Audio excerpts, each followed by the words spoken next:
Yeah, that was brilliant by the duo Peters there, which was quite unexpected. So thanks very much, Pete. That was brilliant. Great research again. We've got John Doe, who's going to talk about the new bailiff tactics that they're producing now. So once again, big hand for John. Thanks, fellas. Can I just check? Can you all hear me at the back? Is that better? I will shout a bit because I know this PA is not very loud and we've got quite a lot of racket going on next door. Okay, my name's John. I'll try and fit as much into the 20 minutes that I've got. What I'm trying to pioneer is a new tactic for dealing with bailiffs at the front line, either when they turn up at your property or before they come, through writing to you and then you phoning them up, or through them getting in contact with you in any other way, shape or form.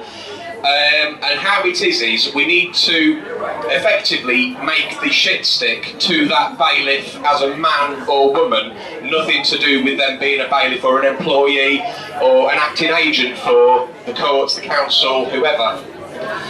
I've got a YouTube channel which is DerbJD, D-E-R-B-J-D. I don't know why I called it that, but there it is. Got a couple of new videos on there from this week, and one of them I had a chat with Equita because they're chasing after me for a parking ticket through Birmingham City Council. And getting back to what Peter and Peter spoke about just now, there is no provision in this country for a bailiff to obtain a warrant of anything. There is no provision in this country for a bailiff to request audience with a magistrate or judge in order to obtain a warrant of anything at all. The council will write all of these warrants out themselves, as we already know. I mean, there's a lot of us in here that know this back to front, upside down and inside out. But for the benefit of the doubt, I'll cover a few basics. The process of a parking ticket or any other type of civil cases, the authority tries to push you into paying for it. So if we look at parking tickets, because that's a really straightforward one, and I've got one of those on the go at the moment. The council stick a ticket on your car, you ignore it or do what I did. I actually videoed myself handing it back to Birmingham Council saying, thank you very much, no contract, there you go. A few weeks later they send out a letter, then they send out another letter. And you can ignore them, and some of them might go through and sneakily get a county court judgment behind your back, which you can fight in another way. I'll come back to that in a moment.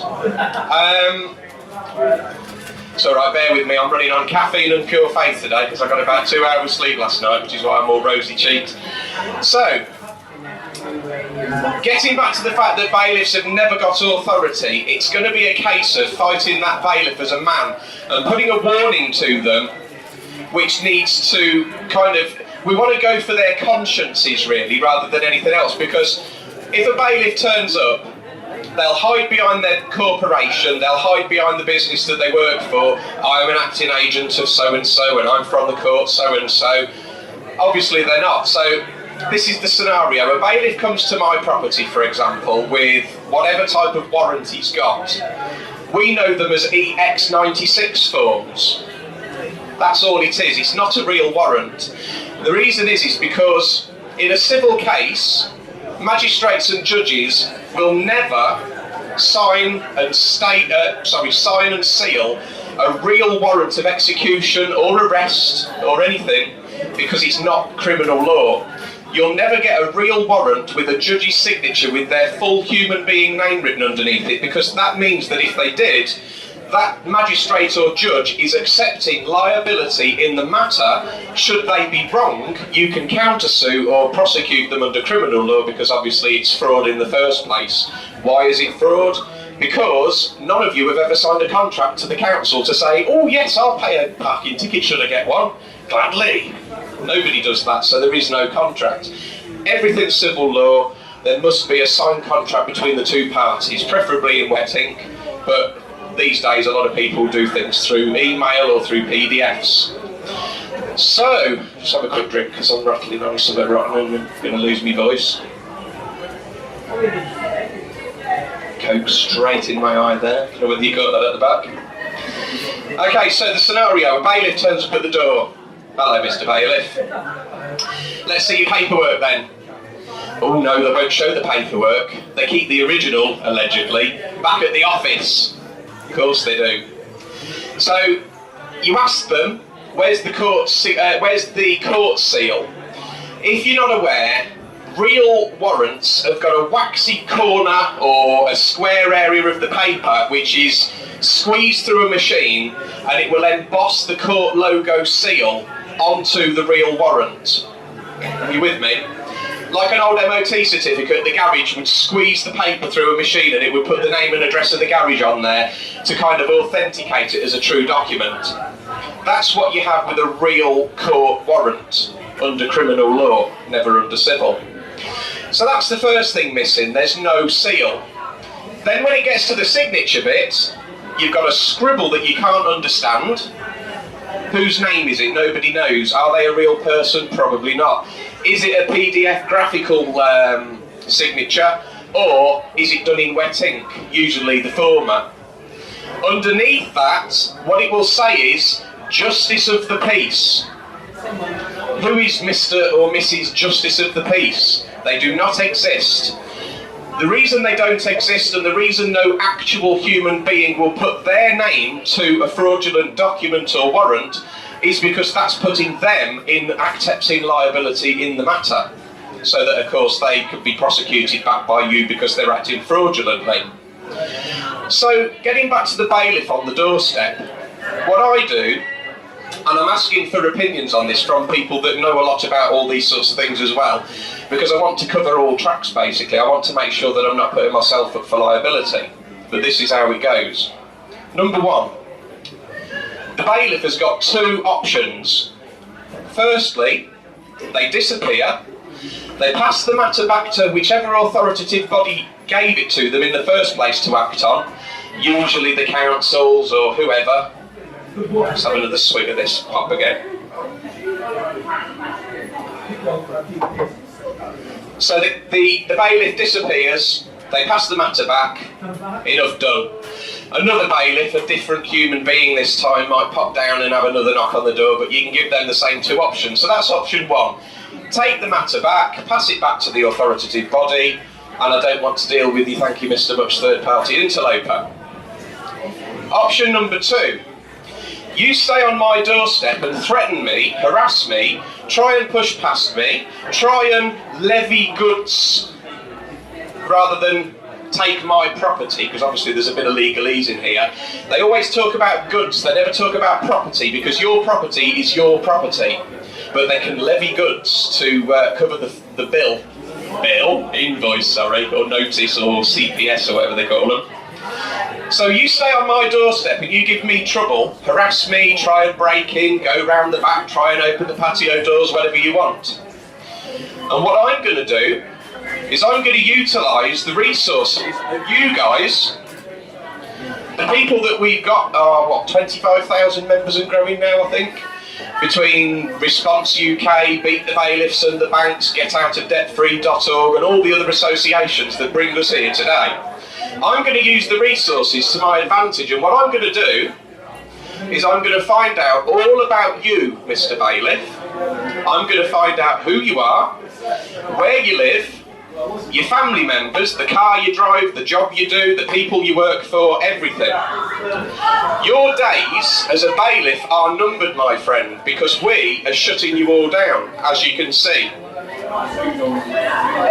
So when I've got this information on you, and it only took us a few days to find out who Cliff Hales was, come all the way from Prestatyn down to try and take Tom's house off him, got them all stuck down in the corner of the cul-de-sac, shitting themselves in two cars, got a sweat on. One of them picking his nose and eating it on video. That was me that videoed that. Sorry if you're eating your dinner. Oh, it was brilliant. Oh, what a day, Tom. Thanks for that mess. That was brilliant. I know the circumstances are rotten for you and everything, but what a day. Anyway, so we find out everything about these bailiffs. Then what we do, it's only a matter of time until they get laid off, because bailiffs aren't going to be able to exist very long after we finish with them. Give them a couple of years at most, probably less than that because the election's coming up, so there'll probably be some sort of civil unrest and everything. Just a minute.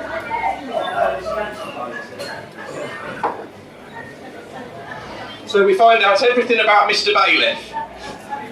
What we do then is we broadcast and tell everybody, their friends, their family, using only the video and audio evidence that we've collated so that we're covering our own arses against defamation of character and slander. We use the video footage, we broadcast it to every single future employer that bailiff as a man goes to when he's finished being a bailiff, works in an office, shop, any occupation whatsoever. We get in touch with that boss, we tell them, you've got a crook working for you and we don't appreciate that. We give them a strong recommendation that they sack or terminate the employment of that bailiff, and we show them the video footage evidence in the public domain by emailing them the YouTube footage. Simple as that. It's in the public domain. Then what we do is we make this strong suggestion that they terminate employment with them, and if they don't, we could give them an or else clause. Or else we will protest against your company until you do. This business here, I don't know, paper shop up the road for example, this business here is harbouring a criminal and here's all the evidence of what they've been doing. Bullying people, stealing from people, taking people's possessions, leaving people in the middle of town centres with cars with clamps on, cars being taken away, 700-800 quid upwards just to get their car back when it was a 60 quid ticket. I don't think so. So we boycott those new employers of Mr. or Mrs. ex-bailiff until they get sacked. And we build a database that automatically keeps updating with when we find out who these bailiffs are as men and women, where they live and work, national insurance, deed poll, national insurance, deed poll, DVLA records, birth certificate records, and electoral roll. We can get all that data about them. Simple as that. Take us a few days to find out the information. That ex-bailiff, or bailiffs, as we like to say, because we're going to get them all, they then end up jobless, broke, out of work, ruined reputation, ruined families, because they can't afford to keep the house, they can't afford to keep the kids in school and clothes, and they can't afford to run the car, just like what they're doing to people like us. You know, they end up shit's creek. And then eventually what we'll do is we'll tell Mr. or Mrs. ex-bailiff, as a human being, we promise to stop boycotting your future employment on the proviso that you go on video camera, make a formal apology for your actions as a bailiff, stating the date from and to that you were a bailiff, give examples of people that you've picked on or don't, or just refer to the video footage because we'll get the tape of their apology and we'll edit it all in to show that footage so that we'll be able to back it up with the claim. That ex-bailiff then apologises on camera. We use that as a good example of what's to come for all the other bailiffs that turn up and start harassing people, because we'll collate their information and it'll be their turn next. Okay? When we've got their apology, we can write to them to the effect that we promise, and we do it by affidavit or whatever type of document they require, we promise not to prosecute you for admitting that you've been causing fraudulent harassment and all the rest of it, because we've got your apology on video and we're going to broadcast that, because that is humiliation and that shit sticks. And what will happen from that point onwards is they can go off and change their name by deed poll and then go and find a job, and they can be a good citizen. They can pay back into the community. They can realise what they've been doing wrong in bullying, harassing, stealing, all the rest of it from people, and they've been marked off the list. But for all those bailiffs that don't want to apologise, we could freely keep our database going. Oh look, Mr. ex-bailiff Smith, Johnson, whoever, he's moved from Liverpool, he lives in Hull now. Oh great, does he? Right, okay, well what we'll do then is we'll have a look and see where he turns up as employment in Hull, because we can get the national insurance records from HMRC and all over the place, because we've got people with access to all that. So then we find out their employer, and then we send them an email with the YouTube links, and off we go again. Mr. Bailiff that's moved from Liverpool to Hull, for example, trying to hide from his past. Oh no. I'm afraid the internet's everywhere, guys. You're not going to hide from us. How many video cameras have we got in this room already? How many people are there here? About 60? So that's 60 mobile phones, plus a few video cameras that are running as well. We will always have video footage of everything. Never be afraid of bailiffs. Do not open your door to them if you're not strong enough or hard enough or what have you to actually confront them and deal with them and stop them from pushing past you. Do film everything, and I mean everything. Know your technology is something that I put up on the groups a few weeks ago.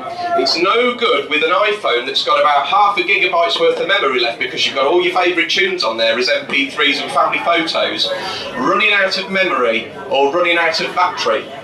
Empty the memory, keep the lens clean, know where the apps are in a hurry if you need them, record everything. Terminate the conversation if your battery dies.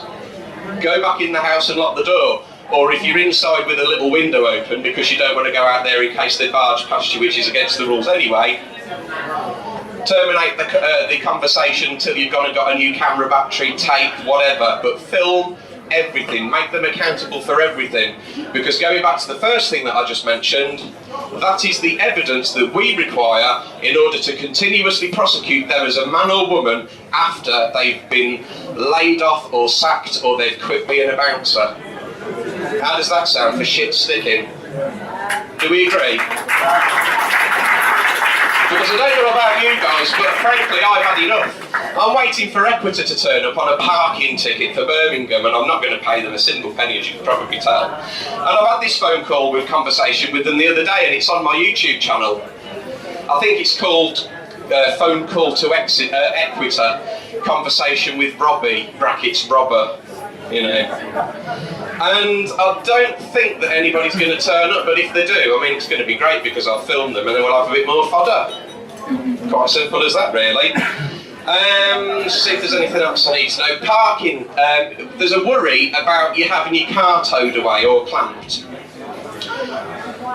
You go into city centres, what have you got? You've got car parks run by NCP, you've got car parks that have got those barriers for height of vehicle restrictions that can be conveniently shoved out of the way with a lock. They just turn around, don't they? So they let vans and fire engines and all the rest of it through.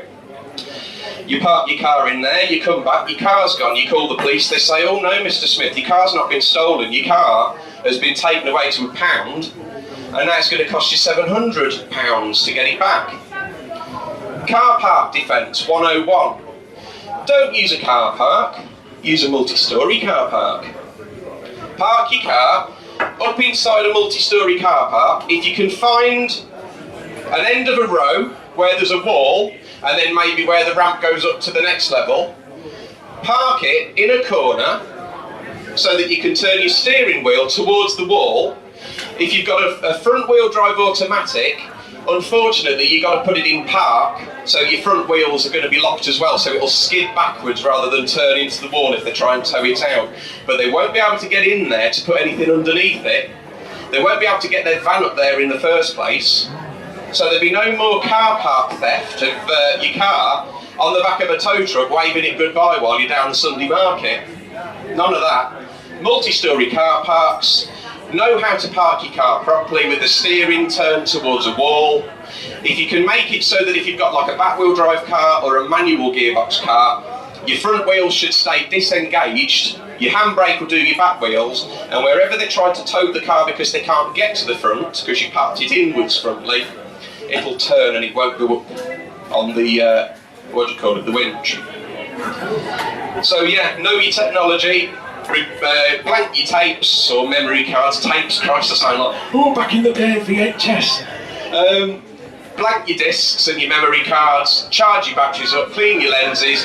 There's a couple of good apps you can get for the iPhones. One's called TSA, Tango Sierra Alpha. Little old-fashioned microphone logo. You press it, put a code in, you get a nice blank screen, you tap it once, you switch your phone off, you've now got an audio recorder that can't be stopped until you've gone through the original passcode to get into your phone, and the passcode to get into that app, so it's discreet. That's a great one for courtrooms, that one is, folks, because your phone's off. It's called TSA. Bambuser. Who's familiar with Bambuser? We've got a show of hands. Yeah? If you go to bambuser.com and then click on what's broadcasting live at certain times a day, if you click the UK link, 9 times out of 10, you'll find some fracking protests going on. Because frackers love Bambuser. What it is it's a live broadcasting app for audio and video. You have an account set up, you're all password protected, it all goes off to the cloud, and as soon as you hit record on your iPhone, it's recording to the memory of the iPhone under password, but it's also broadcasting the whole lot off to the cloud account and broadcasting live onto Bambuser if you so wish. So there'll be no snatching of your phone, there'll be no snatching it, confiscating it, trying to tread on it, crush it, stick it in water, none of that. Because up to the point where the phone battery dies, or up to the point where they smash it or chuck it in a river, everything is recorded. Bambuser, B-A-M-B-U-S-E-R, and it's free. You only pay for Bambuser if you're a corporation, woo, and you've got 24-hour video surveillance running through it because you're a boss that wants to go on holiday but you can't leave the office because you don't trust your staff. Oh no, I'll stick an iPhone up in a cupboard with a glass door and then I'll log on to Bambuser while I'm in Tenerife and see whether they're working or not. That's the bad side of it. The good side of it is that we can use it for backup. It's great if you get stopped by the police and you do the under what law officer with your doors locked and your window down an inch. So they smash the window and drag you out of the car. Doesn't matter because if you put that app on, I don't know whether it works properly on an iPhone, but on other like Samsung Galaxies and all the rest of those formats, if you have Bambuser app, I think you can switch the phone screen off so that it doesn't appear to be doing anything. So Mr. Policeman puts your phone in his pocket or sticks it in the car in an evidence bag if they ever bother to do that these days, and it's recording everything. And it's broadcasting it, so it doesn't matter if you don't get your phone back straight away because you could just go off and do it. Log on to Bambuser, get the evidence that you want and you bang them to rights. Any questions? Yes? Sorry?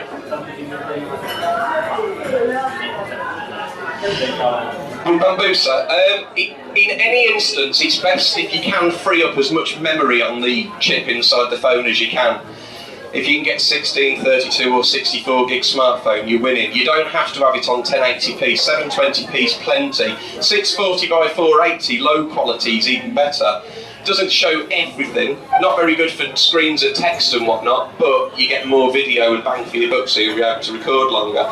But with Bambuser, it will broadcast it and save it live, and even if you don't manage to stop the tape or stop the recording, as soon as it senses that your recording's not feeding through, it'll automatically truncate the end of the file and then name it as 001 or 002 or whatever, so that it's ready to go.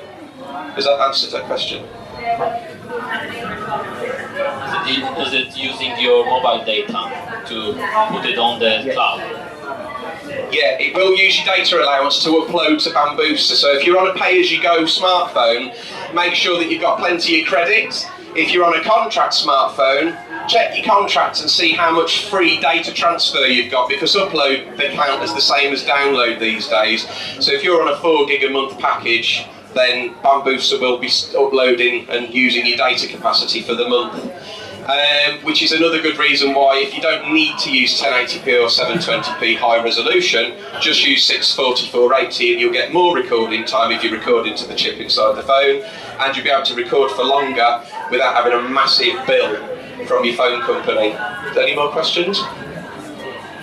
Does anybody disagree with the shit stick philosophy? No. Are we all for the shit stick philosophy? Because we're free as human beings to protest with free speech. And if we want to protest a business like the shop down the road because Mr. Ex-Bailiff's gone and got a job behind the till there now, and we want him sacking because we've got hard evidence, there's no slander and there's no defamation of character, there's only fact. Anybody else got any questions they want before I sort of wrap up? Hang on a second, I'll come round because it's awfully loud at, sorry matey, it's awfully loud at the top there. Hang on. What do I do with 2,000 pictures What do you do with 2,000 photos on the memory of your phone? If it's an iPhone, link it to iTunes and back everything up to your computer, burn a DVD, and then you've got to keep safe. If it's another type of phone, you might just be able to plug it into your computer and then drag and drop them off as though it's any old memory card or hard drive. iPhones are a bit particular. You have to go through iTunes if you want to offload them all sometimes. But as soon as you connect your phone to your computer, you should get an icon pop up in the usual place where hard disk icons are. Double click it. Click in and see if you can find the folders. If you don't know where you're looking, if you've got a smartphone with lots and lots of folders of gibberish, just type in, open a window, or if you're on Windows, say, Windows E will open up your Windows Explorer, which is the same as double-clicking My Computer, C drive, DVD drive, and all the other icons. iPhone will be in there, double-click it, you'll get a load of folders probably. To do a shortcut to find all your videos or all your photos, go to the find box or search box on that window and just type in JPG for JPEG, and then it'll through the phone and it'll just give you every single JPEG, regardless of what folder it's in on the phone. And if you want to find all your video files on an iPhone, type in MOV, because they're MOV format, movie format. And then if it's a Samsung Galaxy or something like that that's running Android, it might do your video files as AVIs, AVI, or MPEG-4 or something.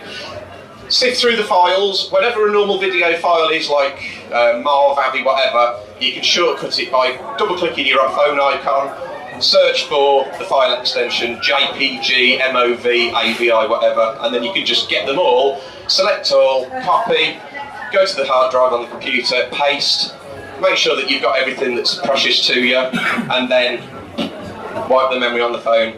I've got 2 minutes left before I finish. Any more questions, anyone? Right, I think I'll wrap up there then. Oh, hang on. Shout it, please.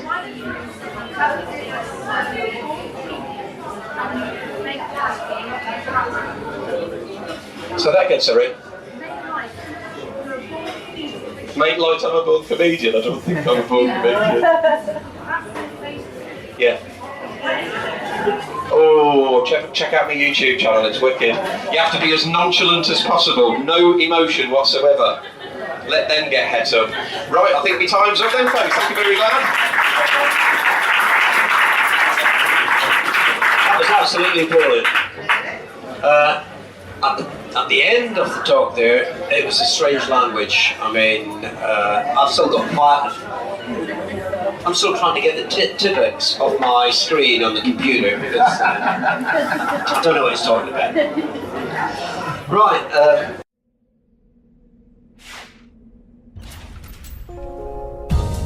Debt Free TV, in association with GetOutOfDebtFree.org.